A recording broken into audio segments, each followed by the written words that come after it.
Bonjour tout le monde et bienvenue pour un nouvel épisode des Indiscrets sur le Média, votre rendez-vous hebdomadaire politique avec Nils Wilke, c'est le monsieur off du Média, et tous les vendredis il nous offre les indiscrétions du monde politique et médiatique et décrypte l'actualité. Au sommaire de cette émission, Elisabeth Borne se paye Macron et Attal, les coulisses d'un pétard mouillé dans le camp présidentiel. La chute de la maison Tondelier, sa tangue pour la chef des écolos avant 2027, Nils a enquêté. Recours à l'IA, erreur de com et de vote, quand nos élus dérapent, ce sont les sous-doués de la République. Petit best-of à venir à la fin de cette émission. C'est parti pour les indiscrets.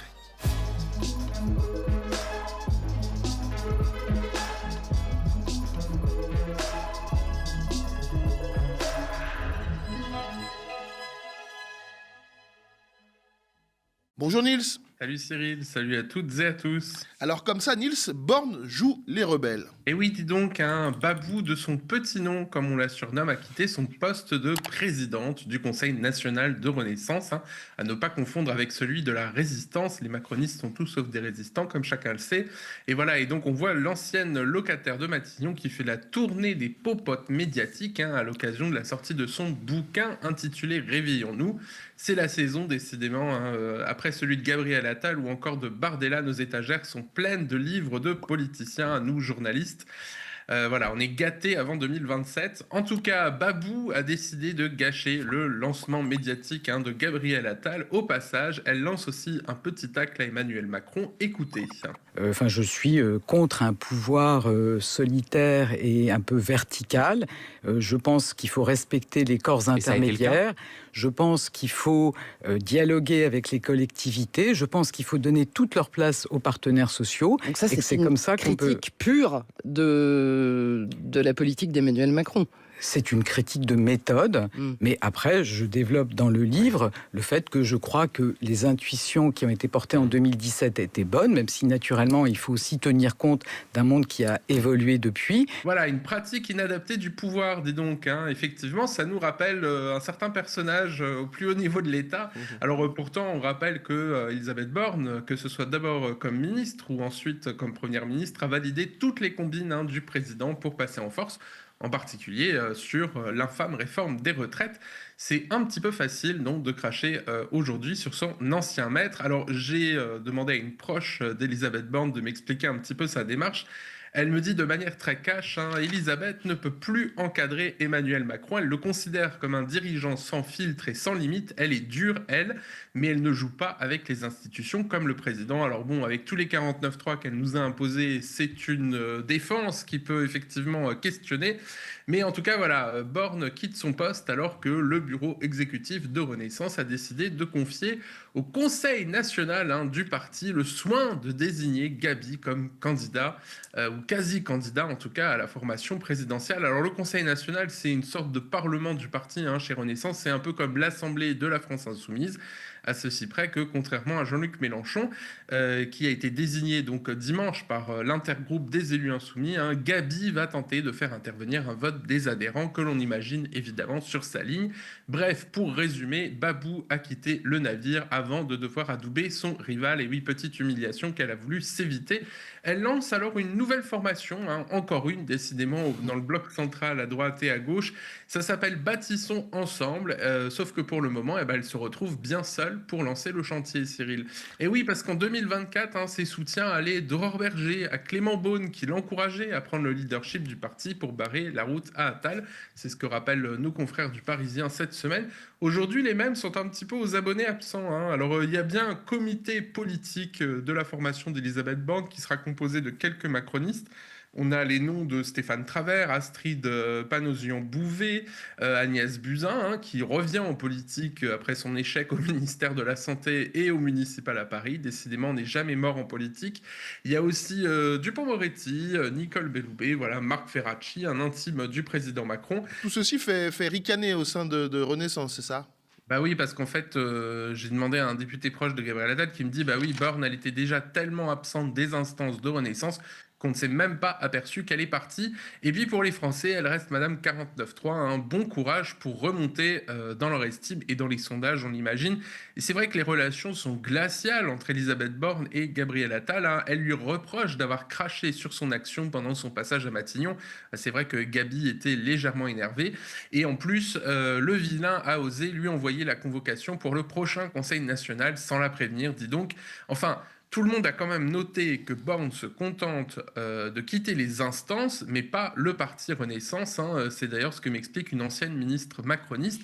Elisabeth Borne a démissionné d'une instance de Renaissance, pas du parti. Ça révèle plus un mouvement d'humeur qu'un gros coup de pression. En interne, ça ne fait pas trop parler. Voilà, petit tacle au passage. Dans la forme, Elisabeth Borne minimise elle-même son action. Elle se dit pas totalement alignée, mais toujours attachée à son parti. En tout cas, il y a des questions qui se posent à terme sur son appartenance à Renaissance. Certains voient déjà Elisabeth Borne en partance pour Horizon, le parti d'Édouard Philippe. Des macronistes ont déjà franchi le pas, comme l'eurodéputée Nathalie Loiseau, cette ancienne gudarde, voilà, recrue de choix, ou encore la députée Laetitia Saint-Paul. Alors toutes les deux, elles conseillent désormais Édouard Philippe et planchent sur son programme à la présidentielle, selon mes informations. D'autres la voient bien rejoindre la Convention, la petite formation de Bernard Cazeneuve, dont le succès demeure, tu en conviendras pour le moment, assez confidentiel. Mais voilà, petit indice quand même, la grande amie d'Elisabeth Borne, l'ancienne ministre socialiste Clotilde Walter, a déjà sauté le pas. Et Gabriel Attal, dans tout ça, qu'est-ce qu'il fait, qu'est-ce qu'il dit ? Alors lui, il continue sur sa lancée. Il va tenir son grand meeting le 30 mai, porte de Versailles à Paris. Attention, les blazers et cravates vont valser. En l'absence de Babou, le plus probablement, elle ne lui a pas envoyé d'ailleurs un exemplaire de son nouveau bouquin, alors que Macron, lui, a eu cet honneur à l'Élysée, le petit Vénard. Dans son livre, elle dresse quand même un droit d'inventaire des années Macron, notamment l'absence de bilan écolo du second quinquennat, mais aussi la suppression de la taxe d'habitation, et sans rire, la pratique jupitérienne du pouvoir. Alors, de la part de celle, on le disait, qui a hérité du surnom de Madame 49.3, c'est plutôt gonflé. Effectivement, et pendant ce temps, notre président a poussé la chansonnette lundi soir en Arménie lors d'une visite diplomatique. Oui, vous allez me dire, mais qu'est-ce qui me prend de relayer comme ça des infos people ? Mais il y a un lien, vous allez tout de suite comprendre. Et c'est vrai qu'en clôture du dîner d'État en son honneur, Emmanuel Macron s'est vu confier la lourde mission d'interpréter la bohème de Charles Aznavour aux côtés du président arménien Vagan Khatchatourian, pardon si j'écorche son nom, installé au piano, et du Premier ministre arménien Nikol Pachinian, baguette en main à la batterie. Regardez, voilà un petit extrait de ce trio improvisé.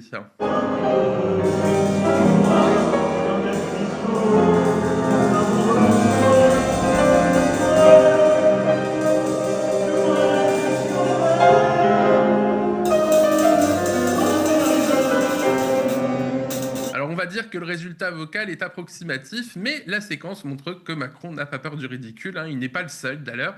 Les présidents de la République doivent souvent faire preuve de bonne volonté. C'est le prix de la diplomatie. Regardez, en 2007, Sarko n'avait pas hésité à revêtir un boubou lors de son voyage au Sénégal. Même si malheureusement, il est resté dans les annales pour avoir prononcé un discours raciste, le fameux discours de Dakar, quand il avait affirmé notamment que l'homme africain n'est pas assez rentré dans l'histoire, ce qui avait contribué à dégrader l'image de la France en Afrique. Depuis, Macron, effectivement, a relevé le flambeau, et on se souvient que notre président actuel a aussi eu des mots malheureux. Souvenez-vous aussi de la magnifique tenue traditionnelle enfilée par François Hollande au Kazakhstan quand il était lui-même président en 2014, chapka, manteau de fourrure kazakh, et c'était son homologue d'alors, Nazarbayev, qui avait insisté pour une photo commune. Difficile de refuser pour le président, au risque de susciter un incident diplomatique, même si Hollande avait l'air en détresse. Regardez.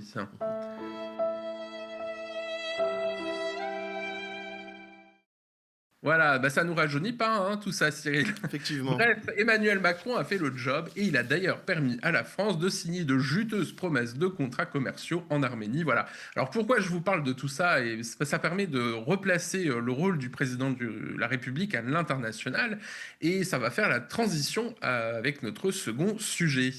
Les malheurs de Marine Tondelier. J'ai l'impression qu'on est dans les malheurs de Sophie ou pas, ou en tout cas Marine n'est pas très bien souvent. Oui. Et puis surtout, quand on cherche à se construire une stature présidentielle, comme Marine Tondelier, effectivement, l'international, c'est important.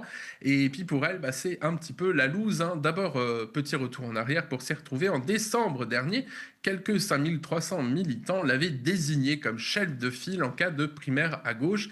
Mais aussitôt, les classiques écolos, notamment Sandrine Rousseau, avaient rappelé qu'il s'agissait d'un simple permis de concourir et pas d'un mandat pour les présidentielles. Et là, gros problème, Cyril, on en a parlé sur le média, l'idée d'une primaire à gauche ne décolle pas. Évidemment, Jean-Luc Mélenchon a rejeté ce processus, ce que les élus LFI rappellent sur tous les tons, comme le député Alexandre Saint-Martin, qui était sur notre antenne en début de semaine. Regardez. Tout ce travail de préparation, d'électrisation autour d'un processus, de culpabilisation de ceux qui n'y vont pas, et à la fin, pchit. Et puis à côté, des candidatures qui s'écroulent littéralement. Enfin, Yannick Jadot fait moins de 5%, Anne Hidalgo fait 1,75, je crois. Enfin, c'est désastreux. Et j'attends pas une autocritique, c'est pas du tout l'idée.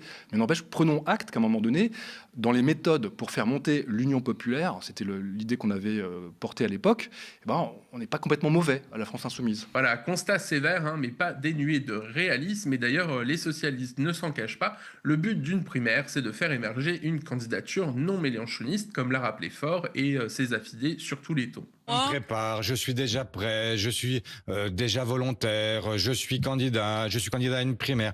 Bon, on n'en peut plus, ça suffit. Donc vous leur dites quoi ? Il faut qu'à un moment, effectivement, on trouve tout simplement un moyen commun, accepté par toutes et tous, qui permette de sélectionner celui ou celle qui nous représentera. Comment ? Moi, je me bats pour un candidat commun ou une candidate commune à l'élection présidentielle qui incarne cette gauche non mélenchoniste et qui permette d'aller chercher le second tour et de l'emporter au second dans le cadre d'un front républicain. Voilà, donc Tondelier est un peu dépitée, puis elle n'a d'autre choix que de s'en prendre à Jean-Luc Mélenchon. Voilà, c'est devenu son nouveau refrain. Écoutez, tiens.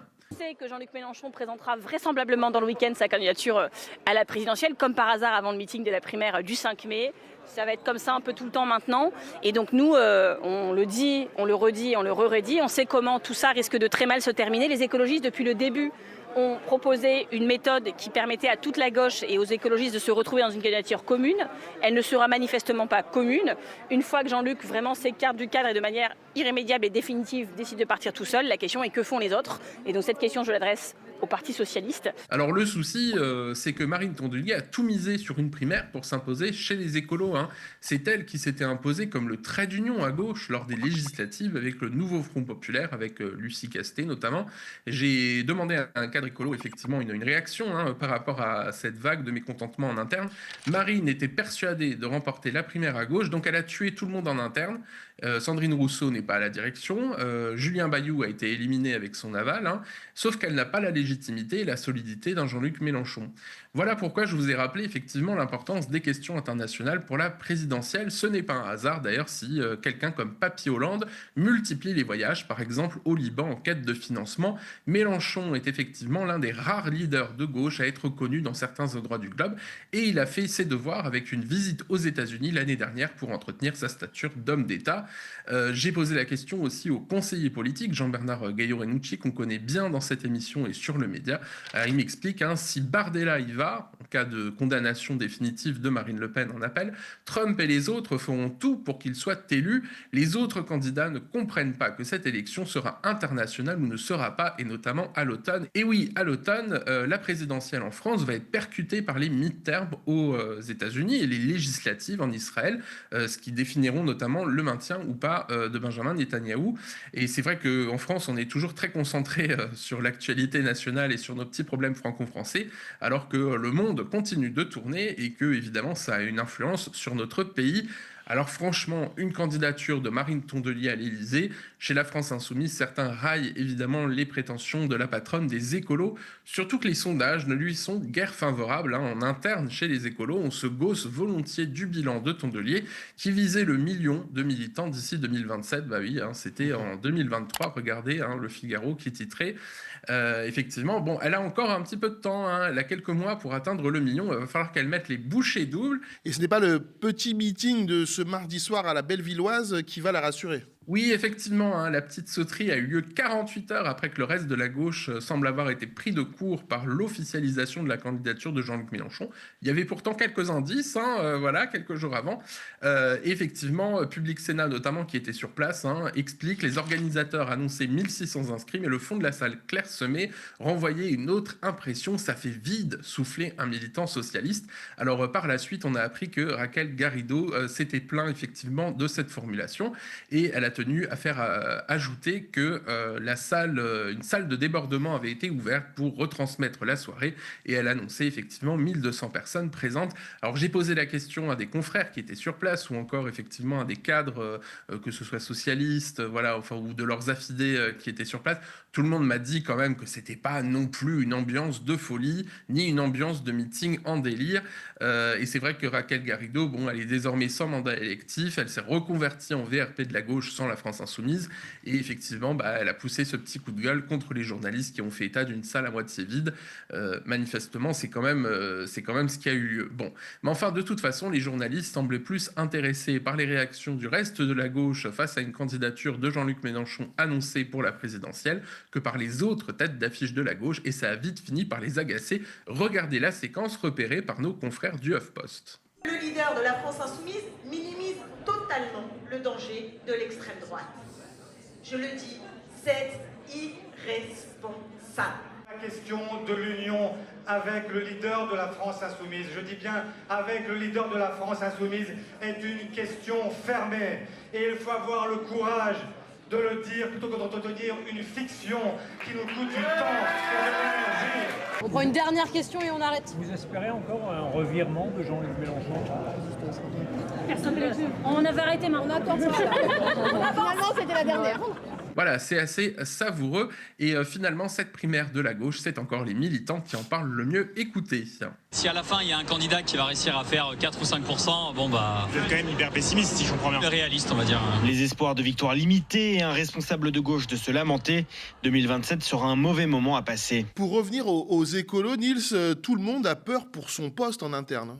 Oui, c'est vrai qu'ils ont tous la frousse, notamment pour les parlementaires qui sentent venir un vent mauvais contre les écolos lors des prochaines législatives. Pour certains, il ne s'agit plus de s'imposer dans la course à l'Élysée, mais plutôt de sauver les meubles, à l'image de ce qui s'est passé pour les municipales. On rappelle quand même que le bilan des écolos aux municipales, il n'est pas terrible. Et puis d'autres ne digèrent pas les méthodes de Tondelier, tout simplement. Outre sa propension à s'imposer par l'intimidation dans le parti, il y a aussi son manque de fond politique, qui est régulièrement pointé. Son interview à l'Humanité, il y a 1 an et demi, qui s'était quand même achevé en désastre, a marqué les esprits. Regardez, petit extrait.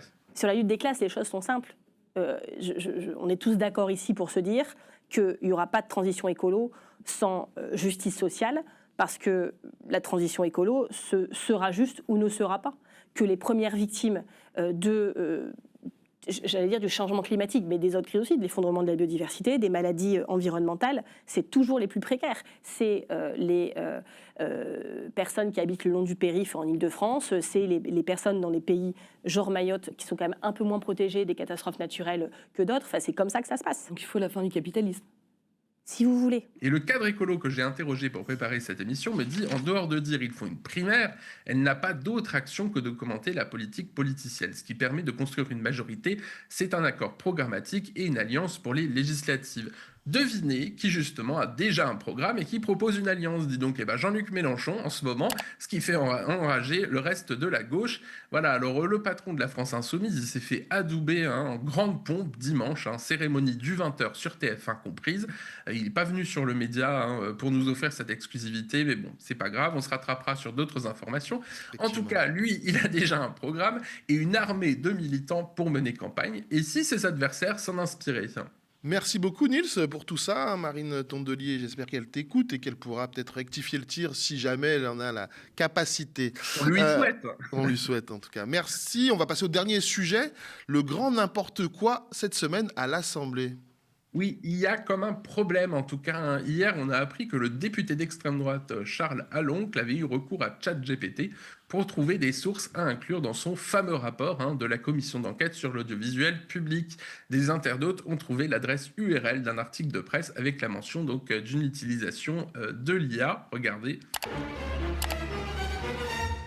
Voilà, et puis alors c'est quand même une méthode qui ne manque pas de sel quand on sait que Aloncle a accusé Le Cornu d'utiliser l'intelligence artificielle pour rédiger ses posts sur X. Quand vous regardez le tweet très long de Le Cornu, vous vous dites, ok, le truc est tout droit sorti de ChatGPT, c'est vraiment vous posez la question basique, que penser du rapport de Charles Aloncle en l'attaquant sur...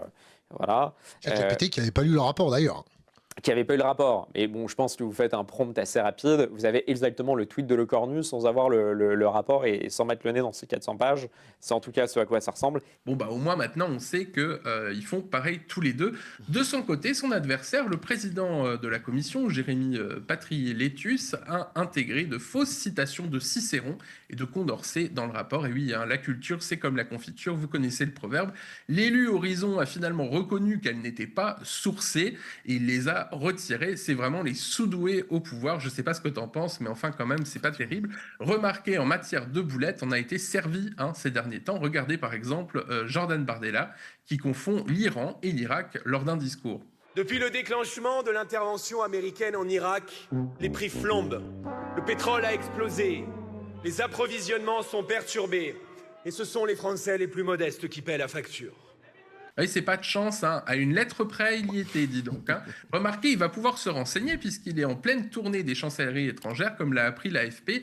En quelques mois, le patron du RN a notamment rencontré l'ambassadeur d'Allemagne, qui s'est bien gardé d'en faire la publicité, on le comprend, et Marine Le Pen, celui d'Israël. Les deux ont été aussi reçus par l'émissaire de Trump à Paris. Voilà, ça c'est pour la petite info. Toujours au RN, cette fois, on a aussi le député de Saône-et-Loire, Aurélien Dutramble, qui a été élu au municipal à Autun, alors qu'il était déjà conseiller régional de Bourgogne-Franche-Comté. Alors il y a un petit souci, c'est que la loi sur le cumul des mandats interdit à un parlementaire de cumuler 2 mandats locaux. Mais il a essayé de démissionner, Nils. Oui, mais ce grand génie de la politique a été contrarié dans ses plans parce que la loi interdit aussi de démissionner en cas de cumul du dernier mandat gagné. C'est ce qu'a relevé nos confrères de Libération. Et donc Dutramble, qui conteste le résultat de l'élection municipale qu'il a perdue, devra donc quitter la région une fois son recours jugé. Voilà, encore une brillante manœuvre. Et puis encore au RN, cette fois on va en 2024. C'était un député qui a défendu à l'Assemblée un amendement de la France Insoumise sur l'eau et le climat sans s'en rendre compte. Regardez. L'eau est le défi numéro 1 de l'humanité, aussi bien d'un point de vue quantitatif que qualitatif. En France hexagonale, 490 300 personnes n'ont pas accès à une eau potable gérée en toute sécurité. Et plus de 882 800 personnes n'ont qu'un accès limité à des installations sanitaires. 90% des cours d'eau sont pollués aux pesticides tandis qu'on trouve des microplastiques dans l'eau potable. Des millions de personnes ont des factures d'eau et d'assainissement qui représentent plus de 3% des revenus. Les Outre-mer sont particulièrement concernés. La moitié de l'eau part en fuite dans des canalisations vétustes. À Mayotte, l'accès à l'eau n'est pas garanti puisque les coupures. Excusez-moi, Monsieur Girard, mais je n'ai pas très bien compris. Vous réagissez à l'amendement ?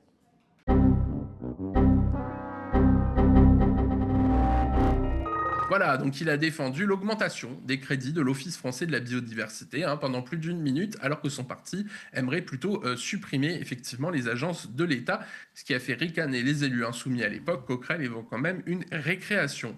Et puis l'an passé, voilà, on ne va pas uniquement parler du RN, il en faut pour tout le monde, toujours à l'Assemblée. Les députés du bloc central ont supprimé par erreur une taxe privant l'État de 5 milliards d'euros. Je voudrais que le gouvernement nous dise combien nous venons de perdre en recettes là sur le dernier vote. Parce que là, déjà, pour ne pas aggraver le déficit, nous devons trouver 10 milliards de recettes supplémentaires. Et donc, avec cet amendement-là, nous devons trouver 15 milliards de recettes supplémentaires. C'est un amendement à 5 milliards. 5 milliards. Ce qui, je crois que ça peut arriver dans nos débats parce que... Difficile à assumer dans ce contexte de vigueur budgétaire. Alors il s'agissait pour la petite histoire d'un amendement qui supprimait la C3S. Voilà, une horreur pour les patrons puisque c'est une contribution patronale que doivent payer les entreprises qui réalisent un chiffre d'affaires supérieur à 19 millions d'euros quand même. Donc c'est pas les plus petits patrons. Bon, enfin, pour la petite histoire, la contribution a été rétablie lors d'un second vote. Ouf. Et puis, dernière municipale, il y a eu pas mal de boulettes, on en avait parlé dans cette émission, dont celle-ci mémorable de la candidate d'extrême droite pro-Zemmour à Versailles. Voilà, la reconquête de non-ville, c'est ce qu'on pouvait lire sur le tract. Oui, ça fait cher l'erreur. En réalité, la candidate avait tout simplement oublié de mettre Versailles à la place du nom générique dans le tract. transmis par l'état-major de Reconquête à ses têtes de liste. Et puis, il y a aussi ce très beau moment pour l'ancienne ministre du Travail de François Hollande, Myriam El Khomri, qui s'était plantée sur le renouvellement des CDD. Attention, moment pépite. On peut le renouveler combien de fois, le CDD? 3 fois. Combien? Jusqu'à 3 ans. Non, mais combien? Myriam El Khomri? Un CDD. 3 fois? Vous êtes certaine de ça? Un CDD, combien? Un CDI peut être un CDD peut être requalifié en un CDD. Pardon. Un CDD. Alors là, parce que je comprends plus. Un CDD peut être requalifié en CDI quand justement le cadre du recours au CDD n'a pas été requis. Mais dites-moi, il peut être renouvelé combien de fois, le CDD? Il peut être renouvelé plusieurs fois. Combien de fois? Maximum? Je ne pourrais pas vous le dire. Parce que vous ne le savez pas. 2 fois. Il peut être renouvelé 2 fois. Savez-vous depuis quand? Depuis le mois d'août dernier, qui est une mesure gouvernementale de votre gouvernement, Myriam El Khomri. Oui. Voilà, et puis pour tenter de sortir indemne de ce piège tendu par Bourdin, Myriam El Khomri avait alors tenté cette réponse: on peut renouveler 3 fois en 3 ans en CDD. C'est toujours faux pour la ministre du Travail. Il est possible pour un employeur de renouveler en principe au maximum 2 fois un CDD, qui doit rester l'exception et le CDI la règle. Enfin bon, ça c'est la théorie, on sait tous comment ça fonctionne en réalité. Bref, un plantage bien embarrassant à l'époque. Alors moi personnellement, Cyril, j'ai une petite préférence pour cette boulette de Frédéric Lefebvre, l'ancien ministre sarkozyste. C'était une autre vie, une autre époque. C'était en 2011, regardez. Parmi tous les livres que vous avez lus dans votre vie, lequel vous a le plus marqué jusqu'à présent? Le plus marqué, sans doute Zadig et Voltaire. Parce que c'est une leçon de vie et je m'y replonge d'ailleurs assez souvent. Voilà, il a un très beau sourire de gagnant, effectivement. C'est une belle leçon de vie que cet ancien élu qui a confondu le conte philosophique de Voltaire, Zadig, avec la marque de prêt-à-porter Zadig et Voltaire. Oui, en bon parisien, voilà, il fréquente plus les boutiques que les bibliothèques. Merci beaucoup Nice pour ce best-of des boulettes de nos politiques. C'est déjà la fin de cette émission. Merci de nous avoir suivis. N'oubliez pas qu'il y a notre campagne actuellement pour aller sur la TNT Île-de-France. Donc n'hésitez pas à aller sur tnt.lemediatv.fr. On se retrouve la semaine prochaine, Niels. Et oui, le best-of politique, ça permet aussi de se détendre. Même les journalistes ont besoin de rire un peu, surtout en cette période anxiogène. Merci beaucoup, Niels. Je vous laisse avec la suite de nos programmes sur le média. Je vous souhaite de passer un bon week-end.